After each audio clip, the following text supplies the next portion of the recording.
어두운 도로 위로 승용차 한 대가 빠른 속도로 내달립니다.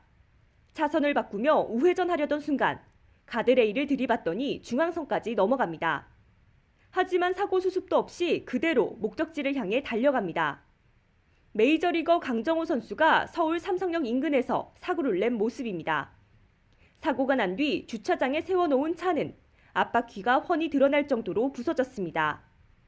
강 선수는 근처에서 지인과 술을 마신 뒤 차를 몰고 숙소인 호텔로 돌아가다 사고를 냈습니다. 차 앞범퍼가 부서지면서 시설물과 주변 차량이 피해를 봤지만 그대로 호텔로 달아났습니다. 신고를 받고 경찰이 출동했는데 강 선수는 이미 숙소로 들어간 상태였고 차에 함께 타고 있던 지인 유모 씨는 자신이 운전했다고 진술했습니다. 하지만 차량 블랙박스를 확인한 결과 강 선수가 운전한 사실이 뒤늦게 드러났습니다. 선의로 친구가 유명하고 그러니까 내가 뭐 하지 않느냐 뭐 그런 식으로 그렇게 이야기한 걸로 제가 알고 있습니다. 사고 당시 강 선수는 면허 정지 수준인 혈중 알코올 농도 0.084% 상태였습니다. 경찰은 강 선수를 불구속 입건하고 의도적으로 운전자를 바꿔치려 한 것은 아닌지 등을 추가 조사할 방침입니다. YTN 최하영입니다. 메이저리거 강정호 씨가 음주 사고를 낸 건 새벽 2시 50분쯤입니다. 자신의 BMW 차량을 몰고 숙소인 서울 강남구 삼성동의 한 호텔로 향하던 중 삼성역 사거리에서 가드레일을 들이받은 겁니다. 강 씨는 사고 직후 숙소로 도주했습니다. 대신 사고 차량에 함께 타고 있었던 지인 유모 씨가 자신이 운전했다고 경찰에 거짓으로 진술했습니다. 그러나 차량 블랙박스 영상을 확인하던 경찰은 실제 운전대를 잡은 사람이 유 씨가 아닌 강 씨라는 사실을 밝혀냈습니다. 경찰은 강 씨를 불러 사실관계를 파악한 뒤 도로교통법 위반 혐의로 입건했습니다. 조사 결과 강 씨의 혈중 알코올 농도는 면허 정지 수치인 0.084%로 측정됐습니다. 강 씨는 경찰에서 지인 집에서 술을 마신 뒤 숙소로 향하다가 사고를 냈다며 음주운전 혐의를 시인한 것으로 전해졌습니다. 경찰은 강 씨와 유 씨가 미리 짜고서 운전자 바꿔치기를 시도했는지도 조사해 만약 강 씨가 유 씨에게 지시를 했거나 부탁을 하는 등의 정황이 확인되면 범인 도피, 교사 혐의를 추가로 적용할 방침입니다. 아울러 수사 과정에서 필요하면 강 씨를 추가로 불러 조사하는 방안을 검토하고 있습니다. 연합뉴스 TV 황정현입니다. 서울 지하철 2호선 삼성역 인근에서 술을 마신 상태로 운전하다 가드레일을 들이받고 도주한 혐의로 강 씨를 불구속 입건해 조사 중입니다. 지금 보시는 화면이 당시 강 씨가 운전했던 차량의 블랙박스 영상인데요.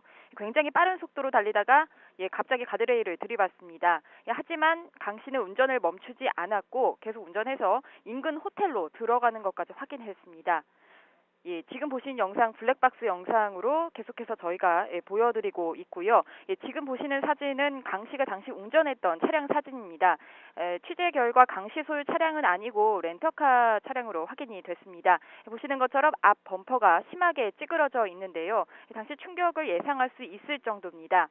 경찰 조사 결과 강 씨는 당시 서울 삼성동 지인 집에서 술을 마시고 BMW 차량을 운전해 자신이 묵고 있던 호텔로 가는 길이었습니다. 술을 마신 채 운전대를 잡은 강 씨는 가드레일을 들이받았고 앞 범퍼가 부서지면서 파편이 튄 것으로 확인됐습니다. 이 파편은 인근 에쿠스 차량에도 튀어 흠집이 났지만 강 씨는 그대로 도주해서 호텔로 들어가 버렸고 이후 경찰이 피해 차량에 신고를 받고 출동했습니다. 경찰이 호텔 지하 주차장에서 강 씨 차량을 발견하고 검문을 벌였습니다. 당시 강 씨와 동승했던 지인 유모 씨는 출동한 경찰에 자신이 운전했다고 진술하면서 경찰서로 이미 동행됐습니다. 하지만 경찰이 차량 블랙박스를 확인한 결과 운전자는 동승자 유 씨가 아닌 강 씨였다는 사실을 파악하면서 강 씨를 불러 조사를 하게 된 겁니다. 경찰 조사에서 동승자인 유 씨는 친구라서 선의로 거짓말을 했다라고 말했습니다. 사고 당시 강 씨의 혈중 알코올 농도는 0.084%로 면허 정지에 해당하는 수치였습니다. 강 씨는 오늘 아침 1시간 반 정도 경찰 조사를 받고 7시쯤 귀가한 상태입니다. 경찰은 조만간 강 씨를 다시 불러 도주 이유와 동승자가 운전했다고 진술한 이유 등에 대해 추가 조사를 이어갈 예정이라고 밝혔습니다.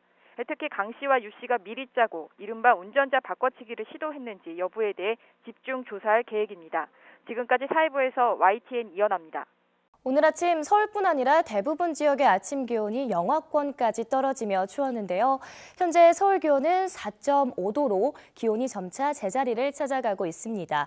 또 맑고 파란 하늘 드러나 있고요. 대기질도 무척 깨끗해 가시거리가 20km까지 시원하게 트여 있습니다. 이번에는 속초로 가보겠습니다. 속초의 하늘 표정도 굉장히 좋습니다. 기온도 12.2도까지 올라 비교적 포근한 날씨를 보이고 있는데요. 다만 속초를 포함한 강원 동해안에는 건조주의보가 발효 중입니다. 대기가 메말라가고 있으니까요. 불씨 관리에 유의해 주시기 바랍니다. 이번에는 제주도로 가보겠습니다. 제주도 역시 눈이 시리게 파란 하늘 드러나 있습니다. 기온도 10도 가까이 올라 있는데요. 낮 동안의 기온은 조금 더 올라 활동하기 한결 더 수월해지겠습니다. 서울 8도, 대전 9도, 부산 13도로 예상됩니다. 주말인 내일도 맑은 하늘 속 서울 낮 기온이 11도까지 오르며 포근하겠습니다. 휴일에도 온화한 날씨가 이어집니다. 하지만 오후 한때 중서부와 호남에 비가 조금 내릴 전망입니다. 기상센터였습니다.